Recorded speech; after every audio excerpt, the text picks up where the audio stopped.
Well, I guess I can't do this challenge. The Synth Relay Grenade in Fallout 4 is a weapon that summons a Gen 1 synth where it lands, which proceeds to fight for you. Because of their relative scarcity and faction-dependent nature, most players probably see them as a fun novelty at best. What's more, Gen 1 synths are pretty weak, and at higher levels they'll merely be a temporary distraction to most enemies. But what if you had an endless army of synths you could use to take over the Commonwealth? That's the question I'm asking today, as I attempt to beat Fallout 4 with only synth relay grenades. The rules are as follows. I'm only allowed to damage enemies with synth relay grenades. Since they're rare and you only get them halfway through the main story, I'm allowed to give myself as many as I want using console commands. Doing a pacifist run for the first half of the game doesn't sound like a meaningful use of my time. I must play on normal difficulty at all times. This will hopefully standardize the damage my synths and the enemies do to each other. Since I have unlimited grenades, a higher difficulty would just mean wasting time chipping away at tanky enemies. I'm not allowed to loot my own synths, so I can't just get unlimited money. Lastly, I'm not allowed to use power armor, as I don't want things to get too easy. I can still wear power armor, I just can't use it in combat. Now, with all that out of the way, let's begin. For my character, since coursers use synth relay grenades in combat and I plan to side with the Institute, I model myself after an Institute courser, looking a bit like X688. However, I am no normal courser. I am W340, abandoned by the Institute due to being all rusty and squeaky. That's why I can't use normal weapons and have to rely on my synth buddies to back me up.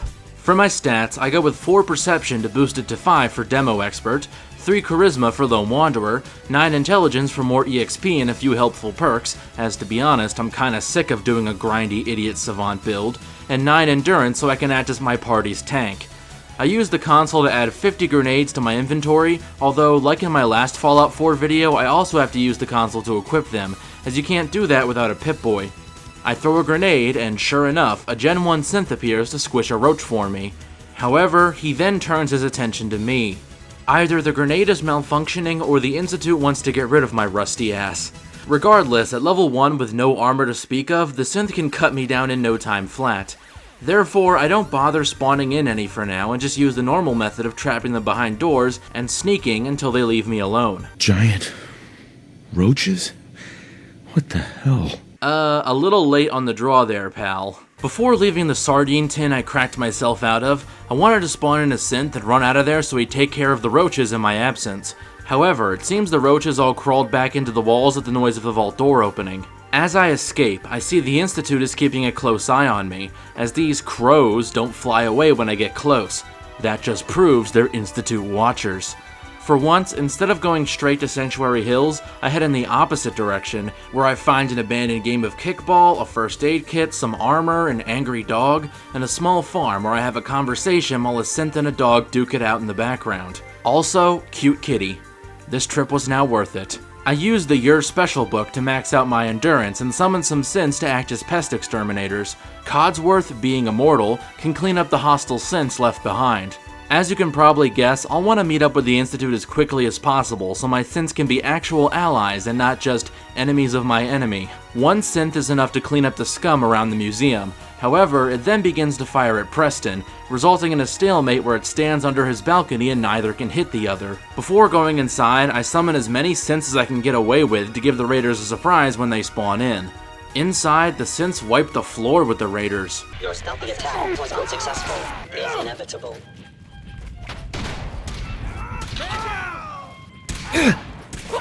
Unfortunately, the same can be said for Preston and his crew. And me.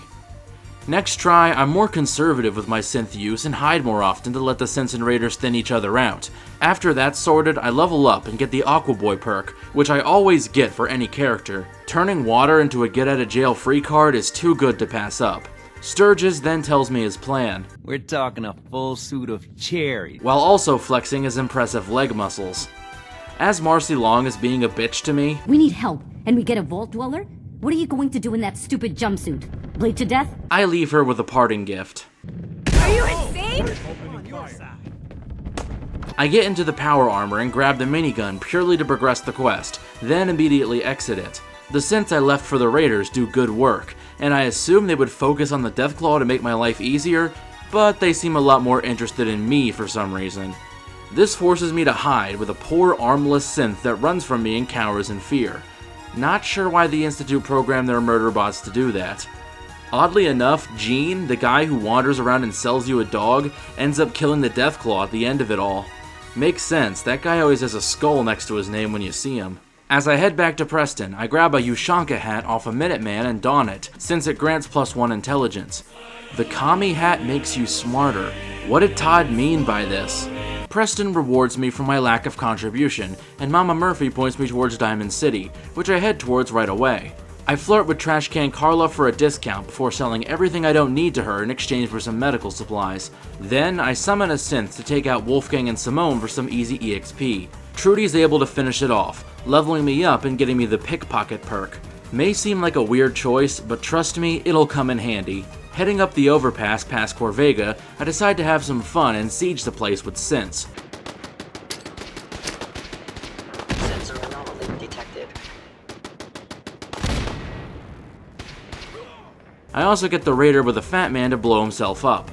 As I head into Cambridge, I spawn a synth directly on top of a landmine, lobbing off one of its arms and causing it to limp towards me in a desperate attempt at revenge. Not gonna lie, I feel kinda bad for it. Some more synths distract and whittle down the ghouls with the help of Paladin Dance. I didn't help him on purpose, mind you, I just wanted free reign to loot the place. Like Marcy, I leave him a parting gift before sprinting away and leveling up from discovering the Fraternal Post, where I get the Demolition Expert perk. It doesn't affect the grenades themselves, but the throwing arc at rank 2 will prove invaluable. Might as well discover the CIT ruins and green tech genetics for later, but on the way I come across a science center that I bet most players overlook. In here is a robot selling souvenirs, but there's also some jet on the ground that's marked as stealing. This, along with the chemistry station, implies that the robot has been cooking narcotics in his free time. Anyways, I steal all his shit and run into Monsignor Plaza, where you can find a pair of patrolman sunglasses on a skeleton. These are the same glasses that X688 wears, so they feel quite fitting for my character. Continuing my streak of discovering places for later, I mark Park Street Station and Good Neighbor on my map, but when I head inside, I'm accosted by a shady insurance scammer. So I summon a spam bot to out-scam him. In the chaos, I'm pretty sure Fahrenheit threw a frag grenade that hit Cleo, causing her to go berserk and maul both her and Hancock into a fine pulp. Then she decides to aura farm a bit. Well, hello. Everything here is guaranteed to injure, maim, or kill at your discretion. Except me. I only kill when I want to. Yeah, I'm just gonna go before I get turned into corpse-flavored fun dip. Having fun isn't hard when you've got a library card, but it's hard to get in the library when you don't have advanced lockpicking. Luckily, I'm almost to the next level already, so I head towards Diamond City and level up by discovering a sewer. Inside the library, the robots take me on an educational adventure about pain, so I have to spawn in even more robots to teach them a lesson in return. This allows me to get the intelligence bobblehead to max out the stat, giving me max experience gains for the rest of the run. I prove Piper's newspaper right so the gate opens faster, and put the pickpocket perk to use as I swipe Kellogg's key from the mayor first try. Are you really, human? Human as the day I was born. Well, you do look human enough. Technically, I didn't lie. I am as human as the day I was born, which is still 0%. After giving Sheffield a soda and being tasked with finding a private dick, I solve a case of synth paranoia the only way I know how: more synths. Surprisingly, this actually works. The quest becomes broken and nobody ends up shooting each other. Excuse me. Yeah? Yeah? Yeah? Yeah? Excuse me. Huh? Welp, my job here is done. The triggermen are lightly armored, meaning my synths cut through them quite easily. On one hand, this allows me to clear them out quicker. On the other hand, my synths survive to turn on me next. Running away turns out to be the best strategy in the end. Killing Dino is a bit trickier, as Nick won't fight until you talk to him, and you can't talk to him if you're in combat. I have to lure Dino away as far as possible bit by bit, then toss a synth at him, use Jet to run away, and hide until the synth loses interest in me. One synth can take care of the 3 triggermen that come through the door, with Nick finishing it off. The rest of the vault is just sort of a clusterfuck, with me, Nick, the triggermen, and the synths duking it out, me getting shot at, hiding, and luring them into each other until Nick decides to move on and unlock the door to Post Malone. Speaking of which, one synth takes out all the triggermen besides Darla and Skinny, with Nick dealing the final blow to the dame. Skinny just takes one more synth to go down, and Nick can clean up the scraps, letting me escape and level up to get rank 2 of Pickpocket. This allows me to slip live grenades into people's pockets, and while this normally results in instant death, we'll have to see how it works with synth relays. I do Piper's interview for some easy EXP and get through all the detective crap I'm sure you've seen plenty of times before, leveling up in the process and getting Lone Wanderer. 15% less damage is nothing to scoff at, and more carry weight is good considering my pitiful strength. Speaking of easy EXP, I report back to Preston to get everything set up for Sturges, earning me yet another level up in the Nerd Rage perk for even better survivability at low health. Since I need someone's help to build the teleporter down the line, I get started on the Minutemen questline as they're the most straightforward. However, when I reach the place I'm supposed to help, they draw on me. Thanks to my powers of pickpocketry, I'm able to swipe the clip from their gun and make them look silly as they point an unloaded weapon at me. Okay, I know, I'm not allowed to attack anyone. Still, fun while it lasted. Since I already cleared out the outside of Corvega, slipping into the place is simple. The first raider charges at me with a tire iron and is immediately killed by his own bomb trap. Embarrassing. I run past the ones before the elevator, spawn in a synth or two, and in the chaos of gunfire and explosions, Jared, the raider warlord, is slain. Reporting this to Preston Garvey makes me the general, but more importantly levels me up, letting me get the solar powered perk to become even tankier. Okay, now it's finally time to deal with Kellogg. However, there's just a slight teensy-weensy little problem. All synths are on the same side, meaning all my grenades are doing is spawning more enemies that fight me and only me. That means the only way I'm going to be able to get through here is running, and the only way I can do that effectively is with tons and tons of Psycho Jet. So I start Diamond City Blues and take out both Paul and Cook to get the location of a chem stash. Since I know Malcolm is going to be a problem later, I place a relay grenade in his pocket in the hopes the synth will teleport inside him and explode him from the inside out. My hopes are quickly dashed. Since I already have a Minuteman mission to kill Clutch and Backstreet Apparel, and Diamond City Blues causes the perimeter guard to vanish, I suppose there's no harm in taking her out as part of the bargain. As for the drug deal, I use 2 synths to neutralize everyone, and then try to use Nerd Rage Slowdown to swipe the chems and bolt.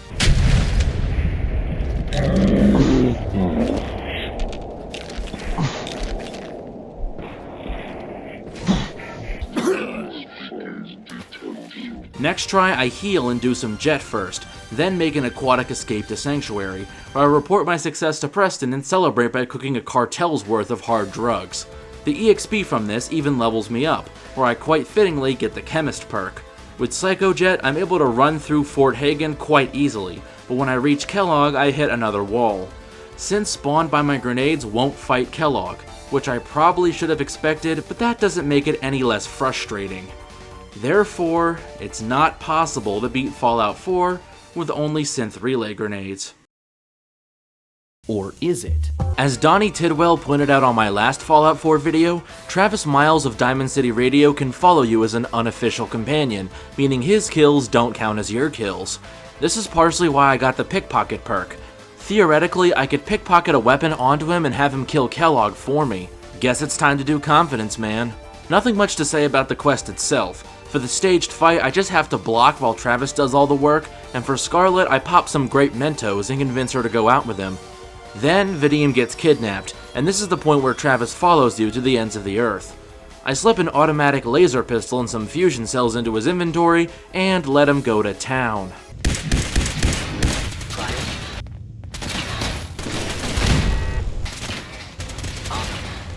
When it comes to Kellogg, I try putting a nuke in his pocket and placing a fat man at his feet. This doesn't work, which is why I brought a missile launcher. After a few tries, I manage to somehow sneakily place it on his person. Then I throw a grenade at Kellogg to instigate a fight. Travis is essential, meaning that when he goes down, all I have to do is survive for a while until he gets back up. Unfortunately, Kellogg's grenades can down him in one go. It takes a few attempts, but eventually I get lucky and Travis bullies Kellogg into a corner where he's promptly blasted into a fine paste. That might make getting his memories a bit tricky. Since I've already gotten this far, I might as well finish up Travis's quest for the EXP if nothing else. End of the line!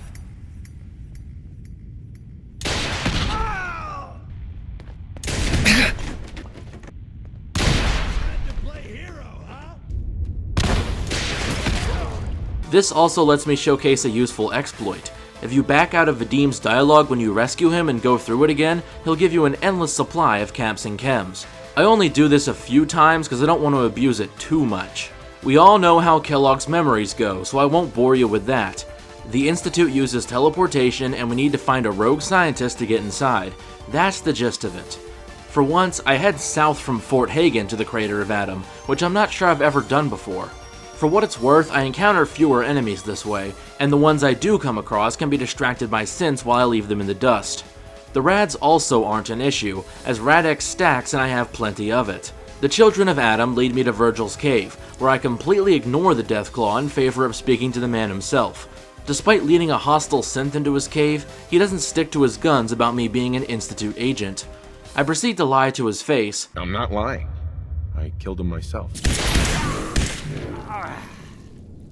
And he tasked me with slaying one of my Courser brothers. While I could easily pop some Psychojet and run through green tech, that's not really in the spirit of the challenge, so instead I try to actually clear out the enemies. This proves quite difficult as I have to judge how many synths I should spawn in at once, lest they clear out the gunners and turn on me, or the gunners wipe the floor with them and gun me down next. The gunners actually hit pretty damn hard, so this isn't a walk in the park by any means. At least the synths make for a good distraction, especially for the missile launcher gunner that is the bane of so many Fallout 4 playthroughs. The fight with the Courser has the exact same problem as Kellogg. The synths are on his side, so they won't lay a finger on him. And since Travis has long since stopped following me, that means the run is over, right? Well, if you saw my last Fallout 4 run, you already know the answer. See, if you dismiss a companion, any kill they do doesn't count as your kill. All I have to do is antagonize the Courser before Piper can leave me, and she'll nuke it into oblivion. I stole nukes from Arturo's house in Cleo's store, by the way. Once he's done, I take his uniform from myself and don it, now looking like I'm cosplaying Roy Batty. This outfit and these sunglasses are all I'm gonna wear for the rest of the run, by the way. The outfit has some decent protection and provides bonus endurance, so things could be worse. Now to get the Courser chip decoded, and on the way to the Old North Church, I decide to soften up Bunker Hill for the inevitable battle. You there. Caravan or Raider? Raider!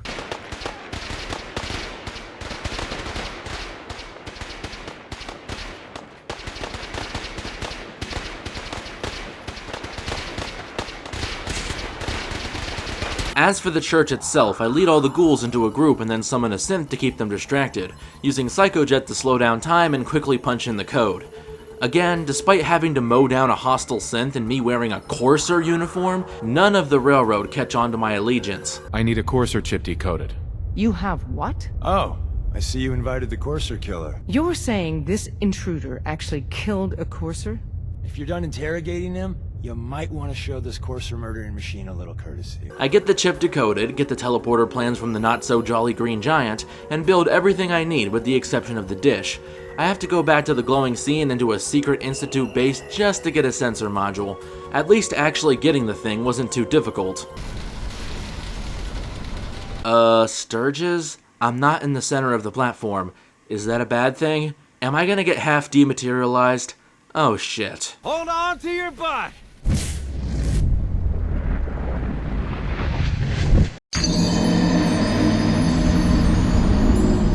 Nah, just kidding. The Institute can put my molecules back together with Wonder Glue, no problem. Of course, being a creation of the Institute, I join them without hesitation, which means running around and talking to all the important people. Our main instrument is the Courser. I'd very much like to know how you defeated it. Your Courser wasn't all that tough. In the SRB and Advanced Systems divisions, you can find some relay grenades, and the synth vendor can sell them from time to time as well. If I didn't use console commands, I would have had to do everything up until this point as a pacifist, and then wait for the vendor to reset over and over just to build up a decent stock. You can also get them by pickpocketing or killing Coursers, although you can imagine how that clashes with doing the Institute ending. Anyways, my first mission is to reclaim a rogue synth with the help of a fellow Courser. On the way there, I come across a Brotherhood patrol and decide to test how effective my grenades are against tougher foes. While the ones without power armor go down fairly easily, the ones with power armor can mow down my minions scarily fast, meaning I have to be constantly throwing grenades just to stand a chance. Through attrition and an exploding car, the Paladin is eventually put out of commission. After swimming to Libertalia, I watched the Brotherhood lose a vertibird to a group of random robots and swarm them with synths to finish off the stragglers. Hey, look, we match.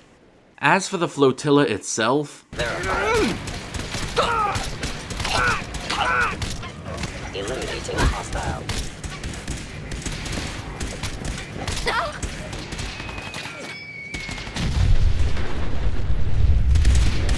Ain't personal, just you or me. Signs detected. Hand down. Institute synth damaged. things got a little wild. I used the recall code on Gabe and immediately spawned some synths to take out his backup. However, they seem to be going after him as well. Not sure why they're fighting an unconscious synth that we're supposed to keep alive, but they can't actually damage him, so it doesn't really matter. My next assignment is to finish what I started at Bunker Hill. This is where you can pick up a few more relay grenades if you have enough charisma.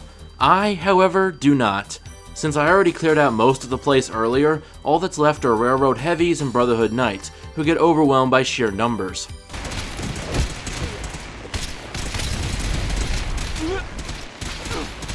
Terminating any fighter attack.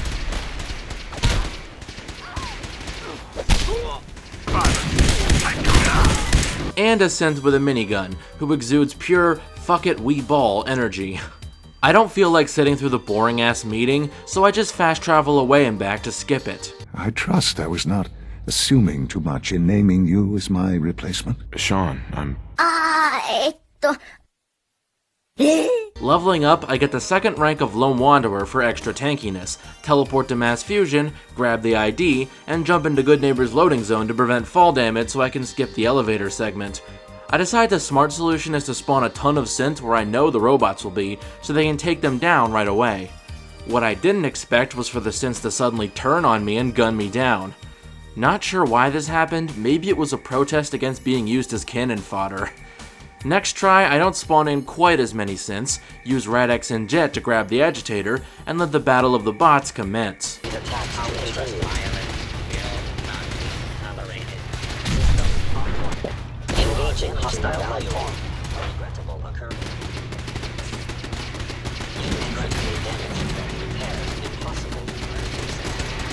No life.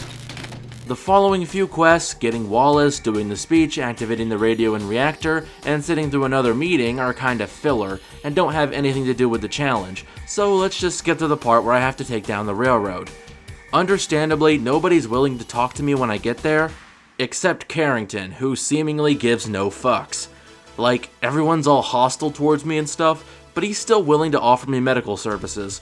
That's oddly in character for him. Ironically, the synth activists get taken down by the things they love the most, but I run into a similar problem as my last Fallout 4 challenge. You have to get the final hit on the railroad members for them to actually die, otherwise they just get knocked down over and over. Throwing the grenade at them directly also doesn't count.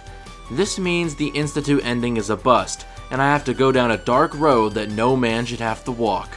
The Minutemen ending. Ugh. At the very least, I've already gotten a head start by doing a few missions for them, and the mission to rescue someone from Monsignor Plaza is extremely easy. Other than taking back the castle, the only thing you need for the Minutemen ending is to have 8 total settlements.